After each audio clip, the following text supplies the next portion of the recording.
La salvación por señorío es un constructo teológico de vena puritana que dice que para que Dios salve a una persona, la persona tiene que hacer compromisos de rendición total, de sumisión total eh, de su vida, y entonces Dios le va a salvar.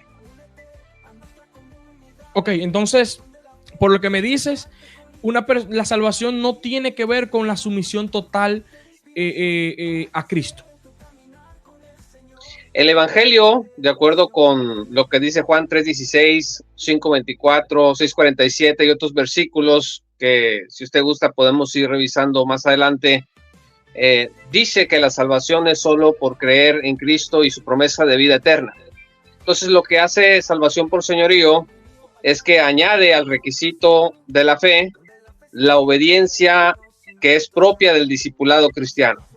De manera que el mensaje de Juan 3:16, que dice que de tal manera amó Dios al mundo, que ha dado su Hijo unigénito para que todo aquel que en él cree no se pierda, mas tenga vida eterna, lo que hace salvación por señorío es que le añade al concepto de fe o de creer el concepto de obediencia que es propio del discipulado cristiano.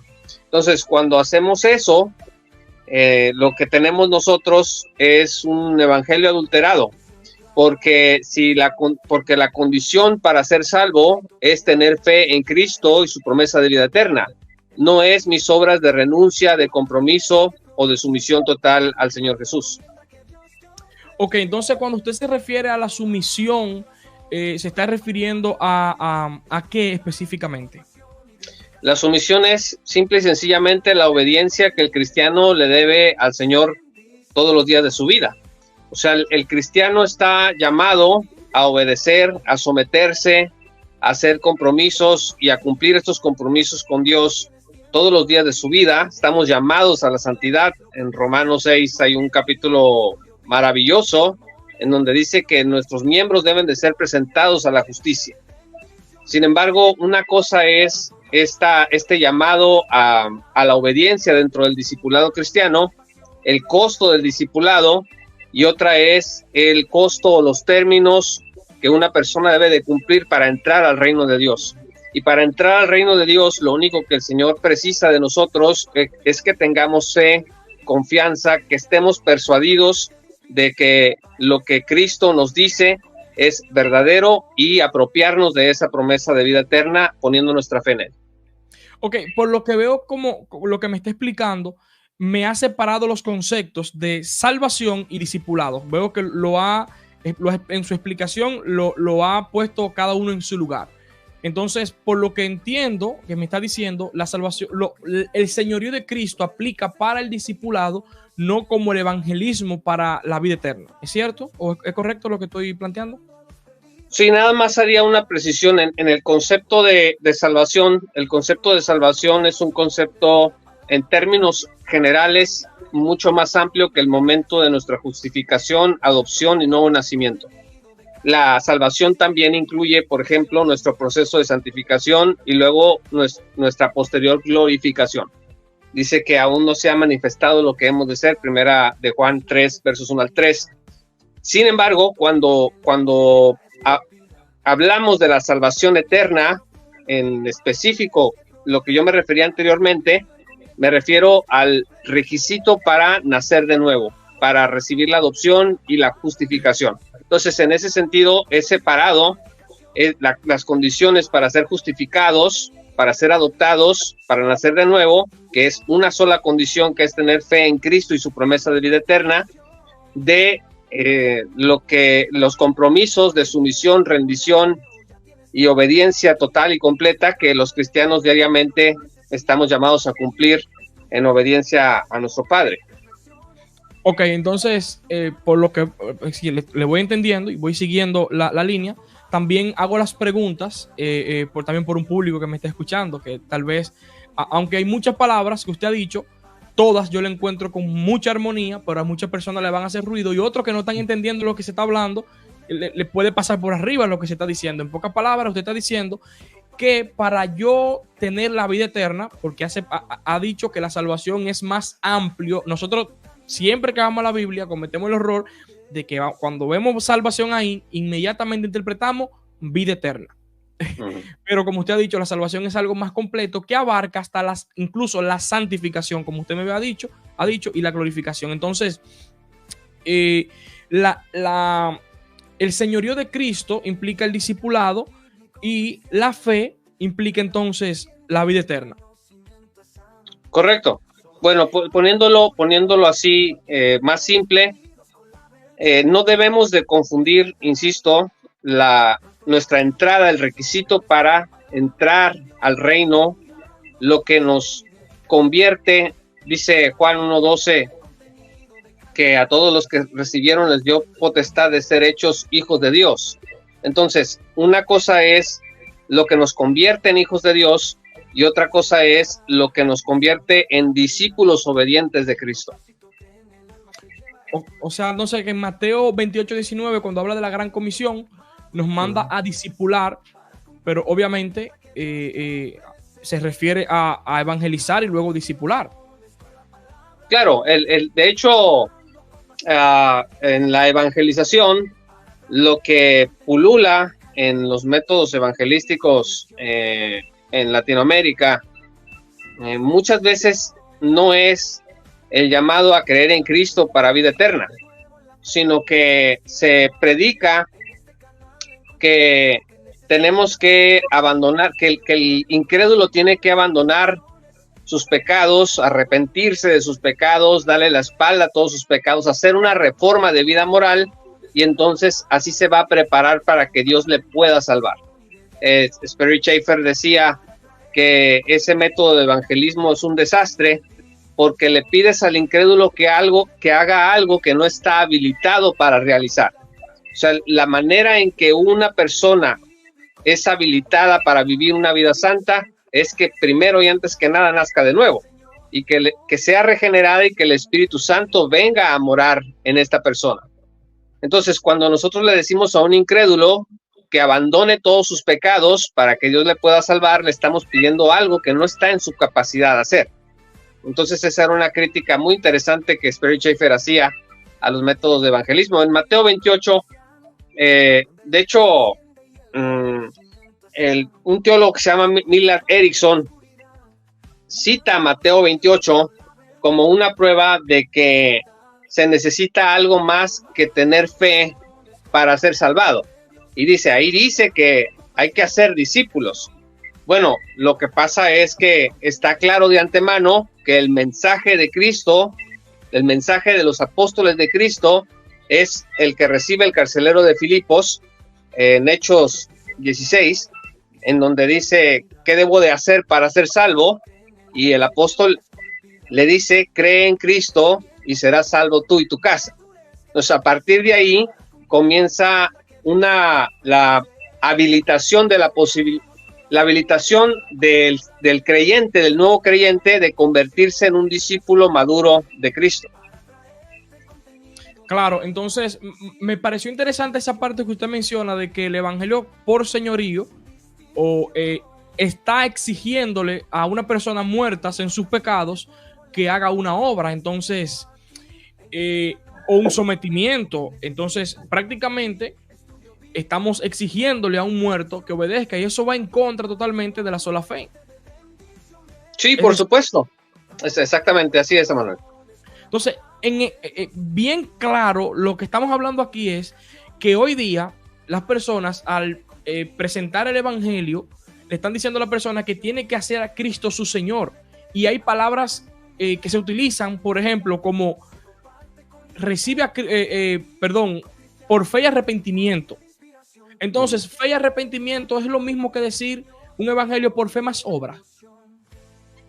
Es que aquí las palabras son muy importantes que nosotros las analicemos en su contexto. Como Charles Bing, un teólogo de la gracia importante, de la gracia gratuita, dice, el arrepentimiento pasa al lenguaje, a nuestro lenguaje, como sinónimo de penitencia. Sí, porque en la traducción de la Vulgata, arrepentimiento se traduce como penitencia. Entonces, si nosotros entendemos el arrepentimiento como una penitencia que hace el pecador, en donde se siente mal, en donde hace actos de renuncia, en donde se compromete, en donde se somete. En ese caso sí estamos hablando de que si la salvación depende de tener fe y además ese arrepentimiento entendido como penitencia, entonces sí estamos hablando de una salvación por obras, porque van a estar mis obras de por medio como condición para que Dios me pueda salvar. Ahora, dicho esto, el concepto de arrepentimiento también puede significar cambio de mente. Esa es en los diccionarios griegos una de las definiciones que aparece, cambio de mente.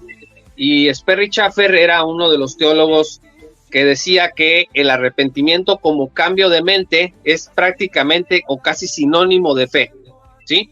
Entonces, arrepentirme no es que yo haga actos de compromiso, sumisión y rendición total, abandonando mi vida de pecado, sino que en mi mente haya un cambio en donde yo cambie mi forma de verme a mí mismo como pecador y la forma en que yo veo a Cristo. Entonces, en ese sentido, y solamente en ese único sentido, yo consentiría que fe y arrepentimiento sí van juntos en la fórmula o la condición para ser salvo. Pero yo no admitiría que en realidad cuando la gente dice arrepiéntete y ten fe para ser salvo, de 10 veces que se dice eso, 9 veces lo que está diciendo la persona es arrepiéntete de tus pecados, abandona tus pecados, cree en el Señor Jesús y entonces el Señor Jesús te va a salvar. Pero insisto, al carcelero de Filipos no se le dijo arrepiéntete y cree de tus pecados, a la mujer samaritana no se le dijo arrepiéntete de tus pecados, a Nicodemo no se le dijo arrepiéntete de tus pecados, y no vamos a encontrar el concepto de arrepentimiento, de hecho, en todo el Evangelio de Juan. Y el Evangelio de Juan, de acuerdo con el capítulo 22, el propósito es un propósito evangelístico.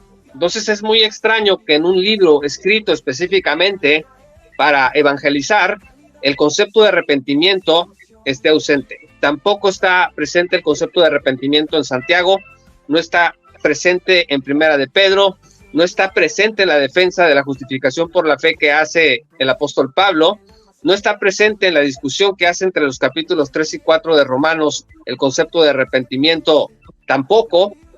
Entonces, esto tendría que llamarnos la atención. Claro, entonces entiendo que lo que me ha presentado con relación al arrepentimiento es que sí puede haber una posibilidad, pero cuando estamos refiriendo a un cambio de mente. El punto sería aquí que si una persona ha venido en fe y realmente no se ha arrepentido de sus pecados porque no se ha sometido al señorío de Cristo, entonces podríamos concluir que esa persona tiene vida eterna. Sí, por supuesto. Sí, por supuesto, porque el arrepentimiento de pecados no es una condición de salvación eterna. En las escrituras nosotros no lo vamos a encontrar, pero vamos a suponer que sí fuera el caso. El arrepentimiento de pecados, si el arrepentimiento de mis pecados es una condición para que Dios me salve, yo creo que ninguno de nosotros y dentro de su amable audiencia podría asegurar que ha sido salvado. Porque yo me puedo, después de que yo pongo mi fe en Cristo, puedo ser un 80% menos mentiroso, un 70% menos lujurioso, un 90% menos rencoroso.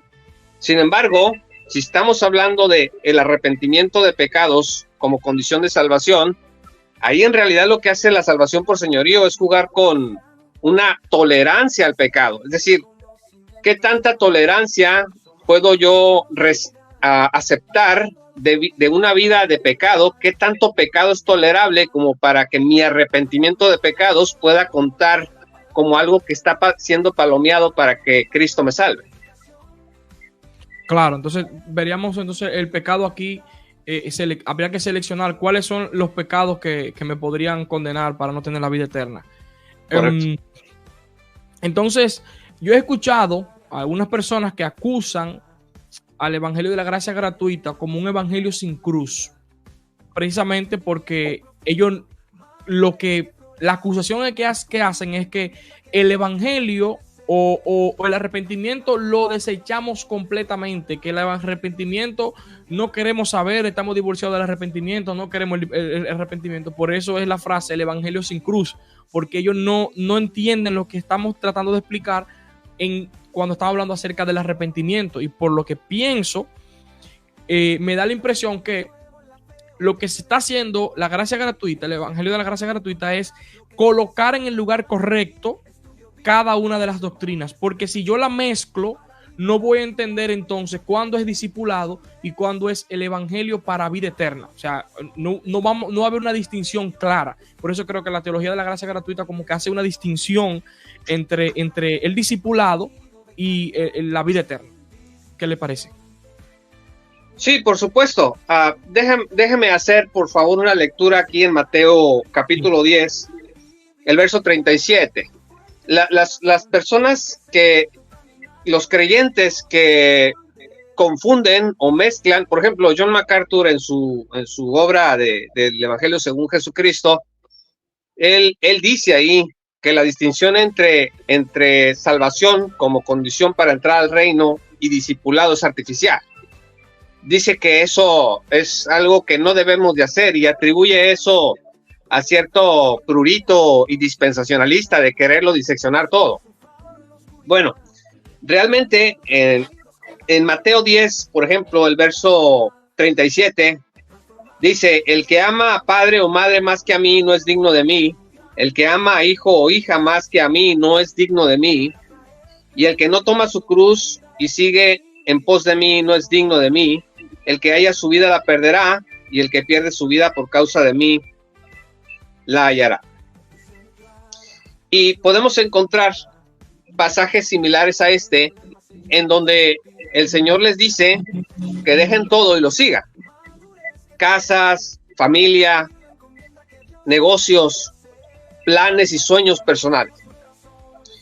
Lo que MacArthur, por ejemplo, dice, y otros pensadores del señorío dicen sobre pasajes como este, dicen, no, es que no nos está pidiendo que dejes tu carro, que dejes tu casa, que dejes tu parentela, que dejes tu matrimonio y que te vayas a las misiones. Dicen estos ministros y pastores, no está diciendo eso el evangelio. Lo que nos está diciendo es que tengas la intención y la iniciativa de ser necesario de renunciar a todo si Cristo te lo pide.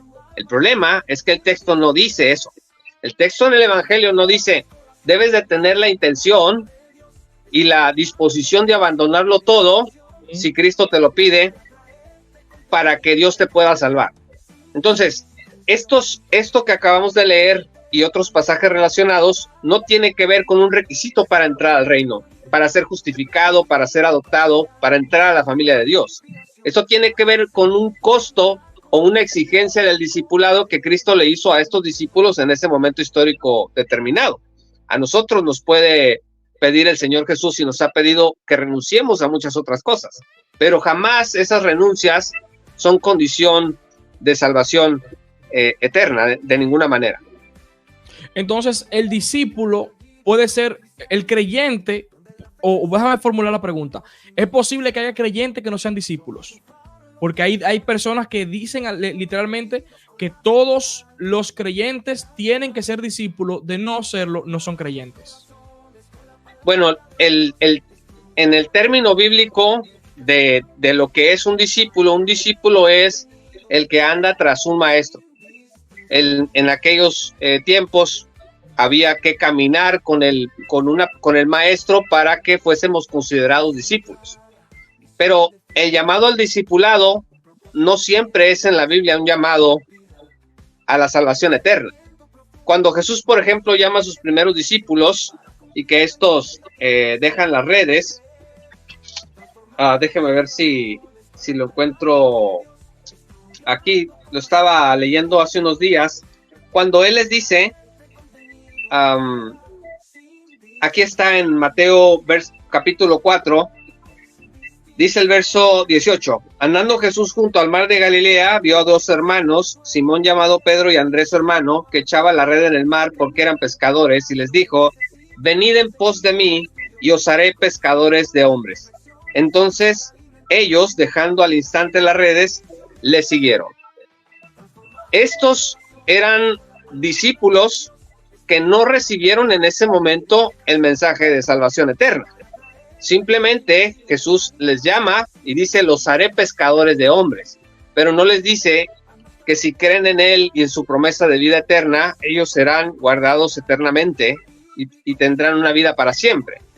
Entonces, el llamado a seguir a Jesús no siempre implica un llamado a la redención eterna.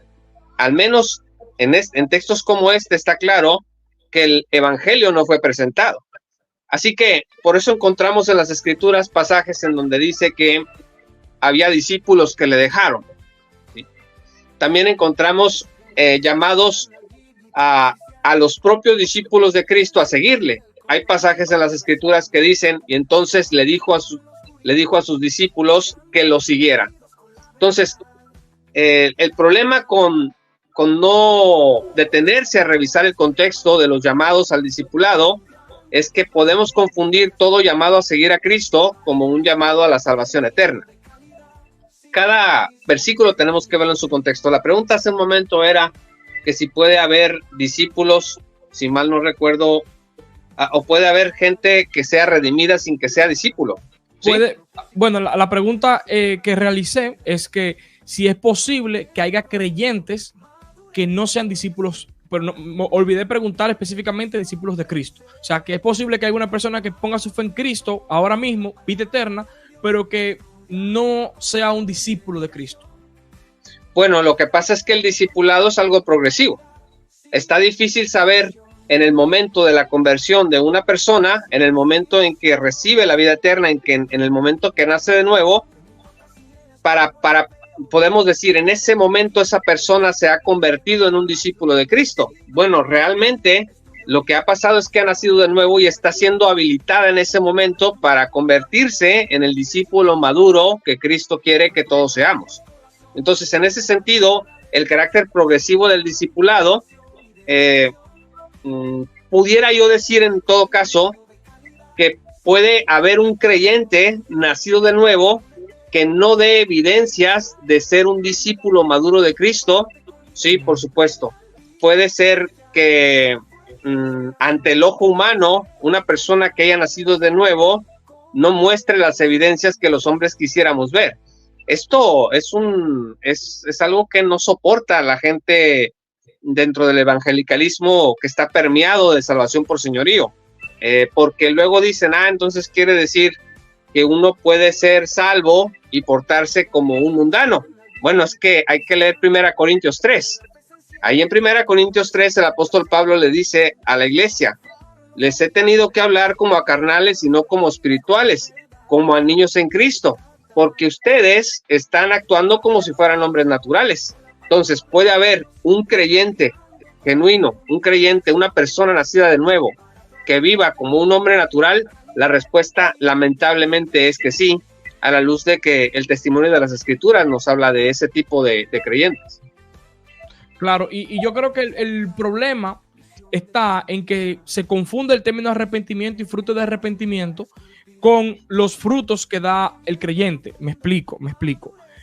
Creo que como se ha vendido la idea de que tenemos que creer en Cristo y hacerlo mi Señor, discípulo, ¿verdad? Señorío para el discipulado, para yo tener la vida eterna, y como ya yo lo he dado como un conjunto de que la fe y el señorío van en conjunto, entonces se supone que ahora que tú creíste en Cristo, tiene que dar fruto. Si no da fruto, no es creyente. Y lo explico de otra manera. Como el arrepentimiento, un cambio de mente, da un fruto, la gente dice, pero si yo no veo fruto de arrepentimiento, no se arrepintió.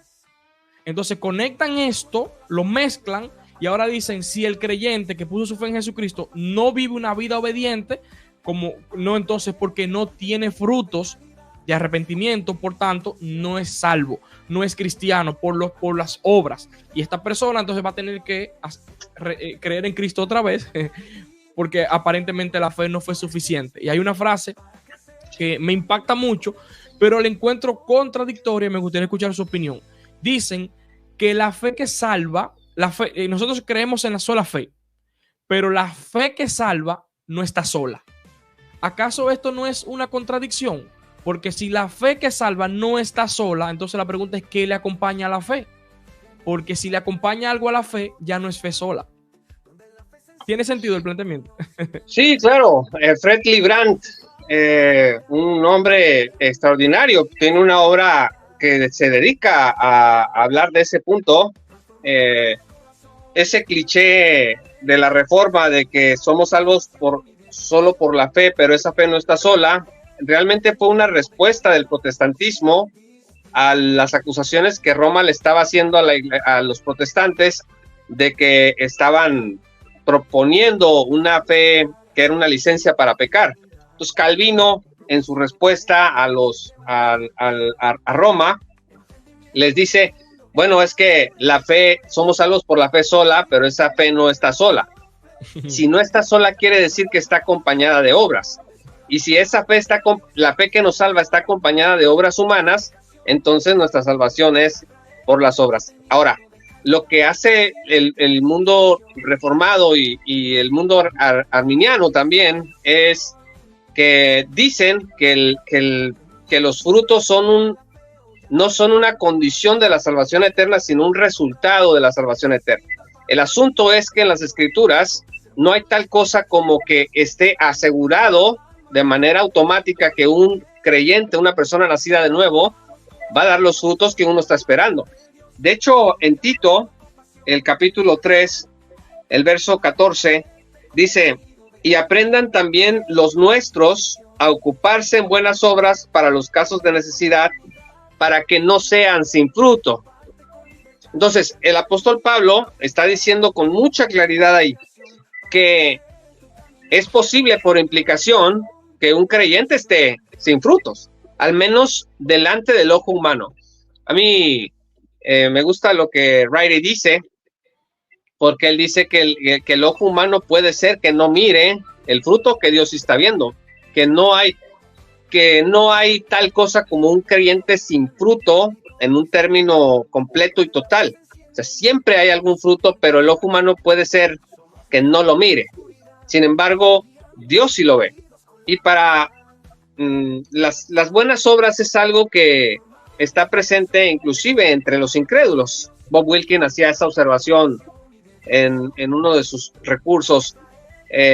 Decía, bueno, es que los incrédulos también hacen buenas obras. O sea, las buenas obras no pueden ser el termómetro que nos digan a nosotros categóricamente que alguien es salvo o no es salvo. Hay, de hecho, sectas que afirman una salvación por obras que en relación a las obras que puedan mostrarse al mundo son muy superiores a las de muchos evangélicos que profesan la salvación solo por la fe. Claro, una persona puede hacer una buena obra y como usted lo ha dicho, puede ser algo minúsculo en mi corazón, pero puedo hacer la buena obra con una mala intención, pero eso tú no lo ves. ¿Cómo tú vas a determinar que mi buena obra es fruto de vida eterna si tú no sabes con qué intención lo estoy haciendo? Sí, correcto. Yo le decía a la iglesia en un curso que les di sobre la gratuidad de la gracia el año pasado, les decía, imagínense que usted ve a un vecino que recoge la basura todos los días afuera de su casa y le ayuda con el bote de la basura a los vecinos. Es una persona que es ejemplar, es una persona que lleva y trae a sus hijos a la escuela, que se hace cargo de su hogar, inclusive que es famoso por filantropía. Podemos asegurar solamente viendo eso, viendo esas obras, que esa persona es nacida de nuevo. No es que no podemos hacer eso. Tenemos que acercarnos y preguntarle si está persuadido o persuadida de que la promesa que Cristo hace de vida eterna es verdad y si acaso se ha apropiado de esa promesa de vida eterna. Entonces, es en ese sentido que creo que el pasaje de Mateo ha sido terriblemente malinterpretado. Cuando dice, por sus frutos los conocerán, pues no está hablando de las obras. De hecho, las obras que en Mateo 7 se dicen que tienen los falsos profetas, pues son obras de andar predicando en el nombre de Cristo, de andar haciendo milagros, de andar profetizando, ¿no? Entonces, exactamente, realmente el fruto al que se refiere Cristo ahí es la enseñanza o la doctrina que estas personas van a propagar respecto del Hijo de Dios. Claro, Juan. Entonces, para ir ya en la etapa final de este conversatorio tan enriquecedor, te agradezco por el tiempo, agradezco a la audiencia que va a estar, que está aquí presente y la que va a ver el contenido por diferido. Pero hay algo que es la parte más difícil de aceptar el Evangelio de la Gracia Gratuita o de rechazar la salvación por señorío como condición para la vida eterna, es que, y usted lo mencionó, el punto de que aparenta que estamos dando una libertad o una licencia para pecar. Entonces me gustaría, si usted puede dedicar un momentito, explicar el por qué la teología de la gracia gratuita no es un evangelio que está vendiendo el libertinaje, sino que está tratando de colocar el señorío en el lugar correcto y dónde está la importancia del señorío de Cristo. No sé si la pregunta fue muy amplia o me pudo captar. No, sí, por supuesto, Emanuel, claro que entendí. Mire, lo que el doctor Murphy nos decía en una clase en el Dallas, citándonos a un autor, creo, no sé si era a Martin Lloyd Jones a quien nos citó, pero hay un autor que dice que si tú no has sido acusado de enseñar una licencia para pecar, tú no has enseñado el verdadero evangelio de la gracia, porque en Romanos 6 es clarísimo que porque Pablo ponía el acento en la gratuidad de la gracia. De hecho, alguien me decía, ¿por qué redundas en esto? Bueno, es que Romanos 3:24 dice, siendo justificados gratuitamente por su gracia. Ahí está, gratuitamente por su gracia. Pero regresando al punto de Romanos 6, Pablo les decía, ¿qué pues diremos? ¿Perseveraremos en el pecado para que la gracia abunde? En ninguna manera. Entonces, a mí me sorprende porque a lo mejor pudieran descubrir algunos de los críticos que hacen estas aseveraciones de que estamos vendiendo una licencia para pecar. Probablemente yo, su servidor, sea un poco más duro de lo que se puedan imaginar en una congregación. De hecho, los hermanos de gracia gratuita que yo he conocido estamos bastante conscientes de la importancia de la disciplina dentro de la iglesia. Y entonces, pero es mucho trabajo lo que hay que hacer, porque si hay algo que se ha descuidado en las iglesias, es precisamente el sistema de la disciplina eclesiástica. Ahí en Mateo 18 está claro que hay que ir con el hermano, después hay que llevar un testigo, pero como no hay disciplina dentro de la iglesia, entonces no hay manera de zanjar con esa disciplina eclesiástica los casos de perversión moral, los casos de pecado, de permanencia en el pecado. Una cosa que yo quisiera decir es que las buenas obras, yo hice una lista una vez en un artículo de 20 cosas para las cuales las buenas obras fueron hechas. Por ejemplo, voy a citar algunas: para cegar a su tiempo una buena cosecha, para cultivar la fidelidad, porque es lo apropiado para los que fueron llamados a heredar bendición, porque es la respuesta correcta al sufrimiento, porque a Dios le agrada y lo estima como sacrificio, etcétera. Sin embargo, ninguna de estas razones que se refieren en las escrituras por las cuales las buenas obras están ahí es para ganar, para mantener o para probar nuestra salvación. Entonces, creo que los críticos que hablan así de la gratuidad de la gracia o no conocen maestros de gracia gratuita reales, o no conocen iglesias de gracia gratuita. Una vez escuché a una persona decir, no, yo conocí una iglesia en donde decían, aquí todos somos carnales, pues ni modo, no hay de otra. ¿Y sabe qué? Yo pienso que esa persona estaba mintiendo. O sea, realmente decir que un hermano dijo que vivo en carnalidad porque soy carnal vendido al pecado, eso sí lo puedo creer. Pero que se diga que una iglesia, sí puedo creer esa falta de vergüenza, pero que se diga que una iglesia entera cree que aquí todos somos vendidos al pecado, eso nunca lo he visto. Creo que y si existe eso es una secta. Entonces, los cristianos creyentes en la gratuidad de la gracia, nos tomamos muy, pero muy en serio la santidad. Nos tomamos tan en serio el papel de las obras que no les vamos a dar un lugar que no tienen. Claro, y creo que cuando uno puede hacer la distinción, cuando tengo que discipular y cuando tengo que evangelizar, me va a ayudar a saber cómo aplicar la palabra de Dios al individuo. He visto personas batallar con pecados, con situación, con prácticas que tuvieron desde hace mucho, y a veces nos volvemos muy insensibles. Voy a explicarme. A veces hay personas que tuvieron un pasado con malos hábitos y puede ser hasta drogadicción o cualquier hábito muy, muy malo que lo lleva a pecar. Cuando cree en Cristo para vida eterna, él va progresivamente soltando prácticas pasadas.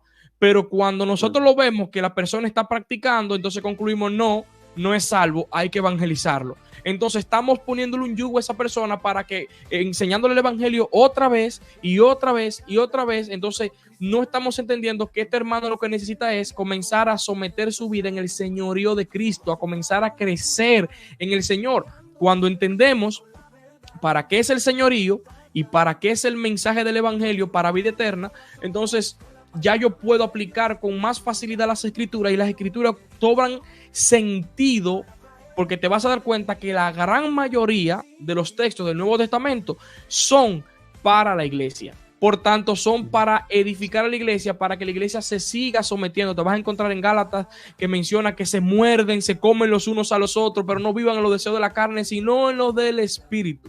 Porque el punto del Nuevo Testamento es enseñar bueno, obviamente llevarnos a Cristo, pero para que podamos vivir antes de que Cristo regrese. Cómo vivir sabiamente antes de que Cristo regrese a la iglesia. Entonces, todo el mensaje que hay es para disciplinarnos de manera correctiva y de manera, siempre se me olvida la otra, de manera correctiva, y la otra que es anticipada, antes de cometer el hecho, para disciplinar mi vida.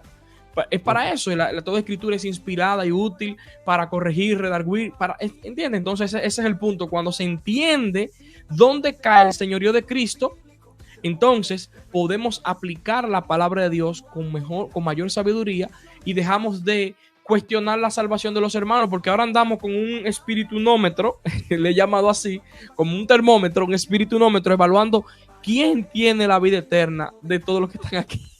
Entonces eso nos lleva a una mala práctica y a un mal juicio, y por ende a una mala aplicación de la palabra al hermano que necesita ayuda, que necesita guianza, que necesita apoyo. O sea, se vuelve insensible.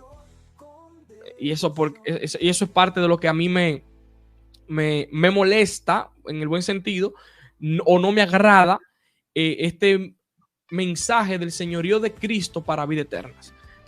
Entonces, prácticamente dio mi opinión al final y como una especie de resumen de lo que hemos visto. Si usted quisiera agregar algo más a lo que he dicho.